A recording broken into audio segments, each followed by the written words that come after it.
We are facing a time in history that is unlike any other time possibly since 1972 in the time of Richard Nixon, when he won by a landslide for re-election to the presidency. But the reality is that the person who was elected this time did not win a landslide. In fact, he lost by almost 3 million votes. And we need to be able to stand up for the voice of the American people in a democratic society. Amen. And that's really what we're talking about here. You know, a philosopher once said democracy is like sex. When it's good, it's very good, and when it's bad, it's still pretty good. What we want to do is make sure we can still have it, because it is in doubt. It is in question in this country.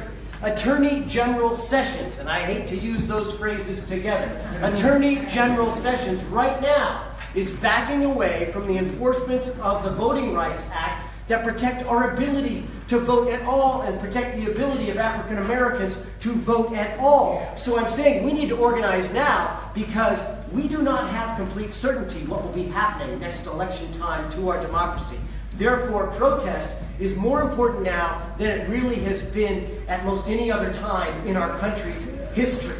And so we need to work every day together to organize. And there's 2 issues that I think are critical that we need to consider and discuss. And one is Russia. Now, some might think, well, Russia's a faraway place. Why do we care? And the other one is Jeff Sessions. I'll get to him second. But let's first talk about Russia for a second. Number 1, during the campaign, Trump was on record asking Putin to intervene in our election. Number 2, America has 17 national security agencies. They are unanimous. All 17 conclude that Russia sought to intervene in our election on Trump's behalf. Number 3, and this is something that really is saddening, it might have worked. It might have worked. I don't need to remind you that Hillary Clinton won the support of the American people by nearly 3 million votes. But Trump won the Electoral College because of 3 states, Michigan by less than 1%, Pennsylvania by less than 1%, and Wisconsin by less than 1%. The Russian planting of hacked emails and the hullabaloo that surrounded that, I would submit to you, very likely, not only very possibly, but very likely switched that less than 1% of the vote. Thus, a foreign government very possibly changed the result of an American election.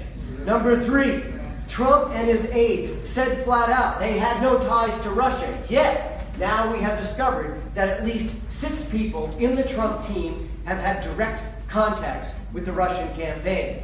Number 4, Trump said he had no financial dealings with Russia. But Donald Trump Jr. said in 2008 that the Trump organization saw, and I'm quoting, a lot of money pouring in from Russia.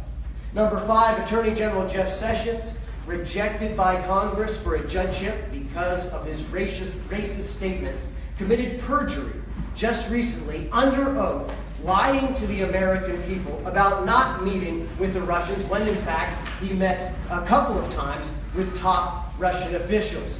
Trump and Sessions are allies, working together now. And their allies are working now in state legislature after state legislature, undermining voting rights and working on voter suppression as we speak. We cannot let the extremists in Congress handle this investigation. Indeed, the chair of the committee that would be charged with investigating these matters was already found to have colluded with the White House on trying to brush this issue aside. We need a federal special counsel, totally independent.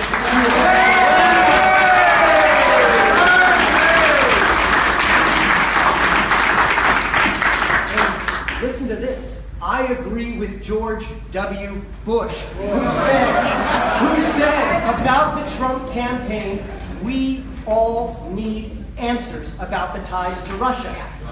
We are the moderates. When George W. Bush is saying we need answers, we're the moderates, and people who don't seek an independent counsel, they are the extremists. We need to act to protect our country. The special counsel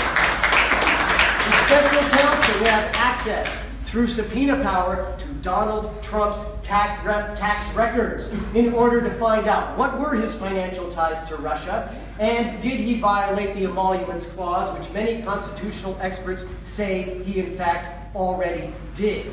We must not let up on this. And Jeff Sessions is a pivot point in this, which leads us to our second requirement of our members of Congress. We must require that our federal delegation demand an independent counsel. And secondly, when we look at Jeff Sessions, we do not need to be experts in the law to understand what he has done and what he has said. As U.S. Attorney 30 years ago, Jeff Sessions was talking over a case in the 1980s with two fellow prosecutors. A young black man had been kidnapped, brutally murdered by two KKK members. They slit his throat and hung his body from a tree. Sessions heard that some of these Klansmen had smoked marijuana, and Jeff Sessions said, well, I thought the KKK was okay till I found out they smoked pot. That is what he said. He also said that the NAACP and the ACLU were, and I'm quoting, un-American and communist-inspired organizations. Jeff Sessions was rejected in 1986 for a federal judgeship. And I would submit to you that it doesn't take a liberal to know that. It takes a moderate Republican. But what is a real moderate Republican? Let's look in the 1980s and find out. Republican Senator Matt Mathias was known as the conscience of the Senate in those years. And he was a Republican. And Republican Senator Mathias was a true moderate. Senator Mathias did not go, as some people tend to do, and say, well, I'm going to vote for injustice in committee, and then I'll vote for justice on the floor when it doesn't happen. That's not what This moderate Republican senator said flat out, I'm going to oppose this man, and he was rejected in committee. That's how a moderate should behave. That's what we need to see, and we demand that our federal delegation simply follow the advice of George W. Bush's ethics lawyer, who said Sessions was not truthful and that he, quote, cannot continue as Attorney General. Again, that's the ethics lawyer for George W. Bush. We're the moderates. We're the ones asking for what is obvious and what is rational. And when you talk about the conscience of the Senate, we know who was the conscience of the Senate this time. Matt Mathias was back in the 80s. Well, I'll tell you, Elizabeth Warren was the conscience of the Senate. If you want to find a woman senator with an independent voice, I'll give you Elizabeth Warren. And who was Elizabeth Warren quoting when she was shut down, when she was silenced? She was quoting Coretta Scott King. Coretta Scott King, the wife of Martin Luther King. And Coretta Scott King came forward. She came to the Senate back in the 1980s. And she said, and I'm quoting, that if Sessions got this federal position, it would, quote, do irreparable harm to my husband's work, to Martin Luther King's work. And Coretta Scott King was exactly right. So when so-called moderates say, oh, never mind, don't worry about what he said, making jokes about lynching and slashing throats in the 1980s. He's such a nice, soft-spoken guy now. Right now, Jeff Sessions is moving away from the enforcement provisions of the Voting Rights Act. The enforcement provisions of the Voting Rights Act that Congressman John Lewis was marching across that Pettus Bridge for, that he got his head cracked for. We can't stand for this. We have to stand up against this kind of behavior. Jeff Sessions, as AG, as Attorney General, leads the Department of Justice. The Department of Justice. And that building, I used to walk with my son Declan past that building all the time to the American History Museum. That building is called the Robert F. Kennedy Building. Now, Robert F. Kennedy was not a perfect person. Everybody has flaws, but I'll tell you what, when African Americans came to him in May of 1963, some of them flat out yelled at Robert Kennedy, said, your brother's not doing enough. He's not doing enough for African Americans. He needs to stand up more. And Robert Kennedy got defensive. Robert Kennedy said, hey, like I am, he said, we're Irish Americans. They had no no Irish need apply signs, and the African Americans are saying, no, you don't understand. This is slavery. This is a little more serious than that. Yeah.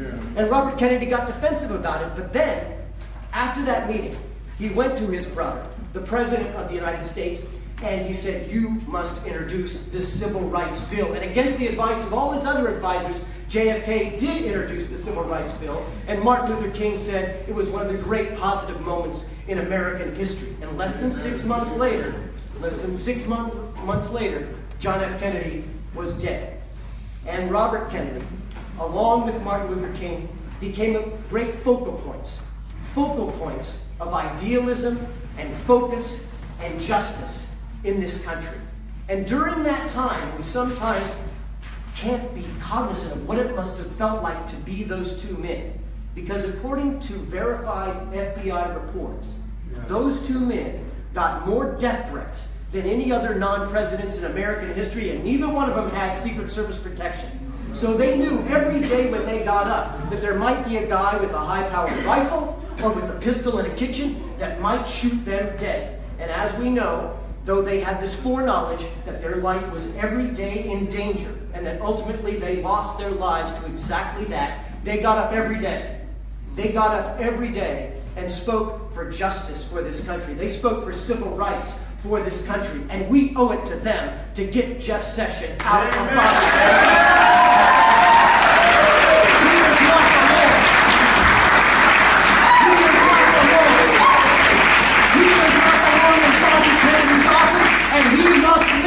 And we must demand that our federal delegation get him out.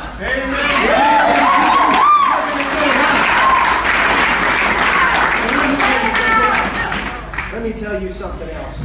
A Republican again, a top aide to John Kasich, said this about Steve Bannon in the White House. This is a right-wing Republican who said this.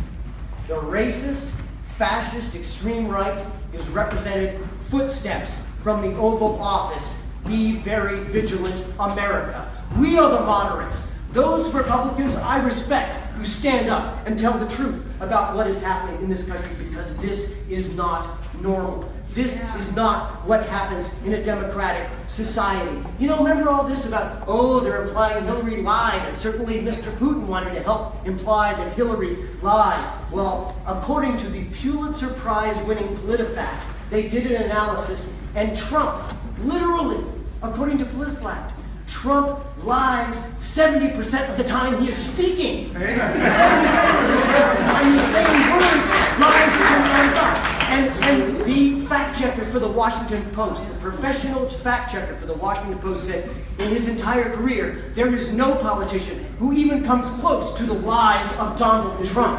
This is not what America is about. This is different. And when you combine that with Steve Bannon and his fascist philosophy, and someone who makes lying a daily practice, we have to worry about what is happening in the history of this world. Because I got back a couple of years ago from Turkey. Turkey, which was a democratic nation, and is now run by an authoritarian government. Hungary, Poland, of course Russia, which was briefly democratic. And now we hear from intelligence reports that Mr. Putin is not done. He has his sights set on democracy in Germany. He doesn't like having democracy in Germany. He wants to see something else, and he's willing to do exactly what he did here over in Germany. Hungary, the Philippines, Venezuela. There is a trend of authoritarianism across this world that we have not seen in many decades, and it is extremely ominous. Do we know what's going to happen? No. We don't know what the result will be, but we know as patriotic Americans that now, exactly now, is the time we need to stand up. And I said about Bobby Kennedy being an Irish American, and my son's here, and I'm proud. I'm proud to be an Irish American. And St. Patrick's Day is coming up in a few days. And, you know, there have been lots of Irish Americans, good and bad, just like all types of people are good and bad. Back in the days of the 1950s, we had an Irish American named Joe McCarthy, and he was one mean son of a bitch. And he was only a senator. And now we've got someone who acts and behaves like Joe McCarthy, who is in the White House, and we have to get him out.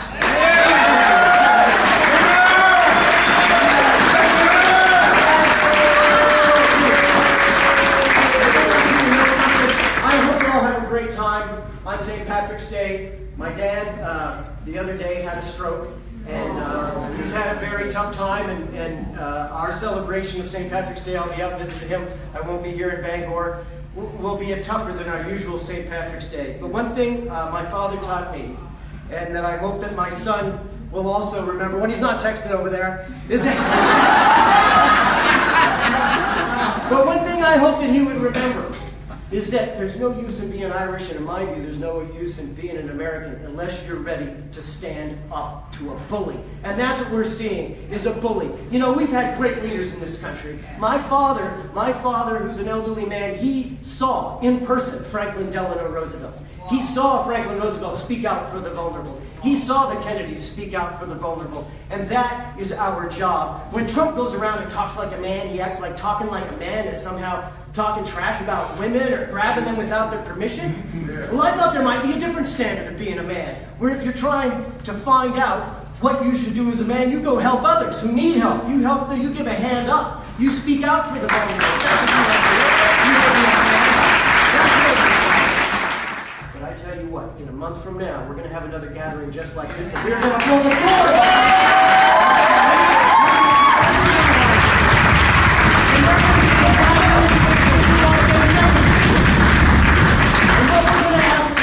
Is every single person in this room, I'm asking you not only to make the calls, let's make the calls to the congressional offices, let's make the calls to our Senate offices, and let us not relent, but let's also plan together, everyone in this room, to circulate our names, to make sure we all know who each other are, so that we can have a crowd 10 times this in about a month's time that speaks out for these very issues. This is a long issue.